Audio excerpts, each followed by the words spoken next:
अस्सलामुअलैकुम। फ़ौज़िया cooking corner में खुशामदीद।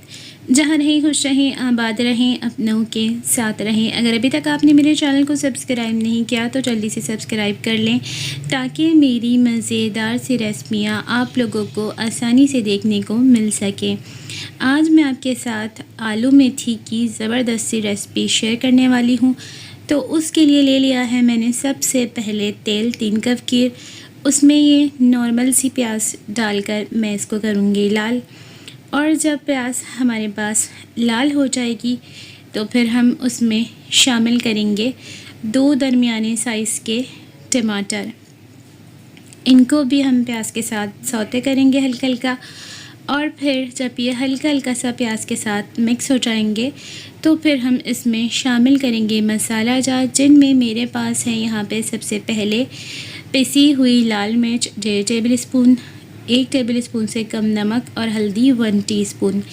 1 kilo तकरीबन मेरे पास आलू हैं। ये मेथी है, इसको मैंने तोड़ा था, इसे काट के डालेंगे। हल्का सा पानी शामिल कर रही हूँ मसाले में। और अब हम इसकी भुनाई करेंगे अच्छी तरह से। और साथ ही हम इसमें शामिल करेंगे 5 से 8 हरी मिर्चें कटी हुई। आप चाहें तो साबुत भी डाल सकते हैं। और ये है मेरे पास आलू, छोटे आलू हैं, मैंने इनके सिर्फ 2 पीसेस किए हैं।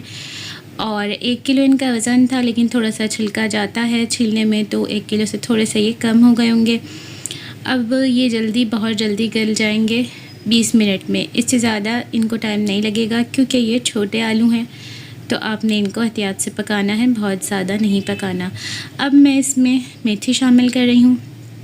मैंने इसको कैंची से भी काट लिया था ताकि ये अच्छी तरह से आलूओं में तमाम की तमाम मिक्स हो जाए। तो अब हम इसे आलूओं के साथ कर देंगे मिक्स और फिर इसको हम पकने रख देंगे। साथ ही मैं डालूँगी इसमें पानी 1 गिलास, तो बस ज़्यादा नहीं, बस 1 गिलास डाला है। अब मैं इसको कवर कर दूँगी 15 से 20 मिनट के लिए। तो आलू हमारे पास ज़बरदस्त से पककर तैयार हो जाएंगे। तो आपने भी इसी तरह से करना है, बहुत ज़्यादा नहीं पकाना। तो जनाब 20 मिनट में हमारे ज़बरदस्त से आलू मेथी हो गए हैं तैयार। तो फिर आप भी जल्दी से जाएं और जल्दी जल्दी से इसको बनाएं, खाएं और इन सब घर वालों को खिलाएं जो करते हैं आपकी तारीफ़, ताकि वो करें आपकी मज़ीद तारीफ़। क्योंकि इतनी कम वक्त में घर के मसालों से इतने यमी आलू जब तैयार हो जाएं तो फिर बहुत मज़ा आता है। तंदूर की रोटी से खाएं या फिर खाएं इसको घर की रोटी से, या कुछ लोग चावलों पे भी खा लेते हैं। तो जैसे आपको अच्छा लगे आप इसको बनाएं और खाएं। और मुझे कमेंट में ज़रूर बताइएगा कि मेरी ये रेसिपी आपको कैसी लगी। मैं मिलूँगी आपसे अपनी किसी और नई मज़ेदार सी रेसिपी के साथ। तब तक अपना ख्याल रखिएगा, मुझे दुआ में याद रखिएगा। इजाज़त चाहती हूँ। अल्लाह हाफ़िज़।